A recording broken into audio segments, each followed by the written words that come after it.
മത്തങ്ങ കൊണ്ടുള്ള ഒരു സ്വീറ്റാണ് നമ്മൾ ഇന്ന് ഉണ്ടാക്കുന്നുള്ളത്. ഇതിന് ഞാനിട്ട പേര് മത്തങ്ങക്കുളവും അതിലെ മീനുകളും. പേര് പോലെ തന്നെ വെറൈറ്റി ആയിട്ടുള്ള ഒരു സ്വീറ്റാണിത്. നിങ്ങൾ വീഡിയോ അവസാനം വരെ വാച്ച് ചെയ്യുക. ഇഷ്ടപ്പെട്ട സബ്സ്ക്രൈബ് ചെയ്ത് സപ്പോർട്ട് ചെയ്യാം. മത്തങ്ങ ചെറുതായി അരിഞ്ഞ ആവശ്യത്തിനുള്ള വെള്ളവും ഉപ്പും ശർക്കരയും ചേർത്ത് നമ്മൾ ആദ്യം വേവിച്ചെടുക്കാം. അതിനുശേഷം നമ്മളത് വേറൊരു പാത്രത്തിലോട്ട് ഷിഫ്റ്റ് ചെയ്ത് വീണ്ടും ആവശ്യത്തിനുള്ള വെള്ളം ഉപയോഗിച്ച് നമ്മൾ വീണ്ടും അത് തളുക്കാൻ വേണ്ടി വെക്കാം.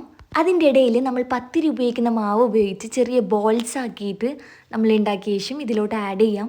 നമ്മൾ പിന്നീട് അത് ഇളക്കി കൊടുക്കാൻ പാടില്ല. അത് നമ്മൾ മൂടിക്കൊടുത്ത് അതിന് വേവിച്ചെടുക്കാം. അതിൻ്റെ ഇടയിൽ നമ്മൾ മെയിൻ ബാറ്ററിന് ആവശ്യമായ അരിയും തേങ്ങയും ഉപ്പും വെള്ളവും ഇട്ട് നമ്മൾ മെയിൻ ബാറ്റർ ഒന്ന് സെറ്റാക്കി എടുക്കാം.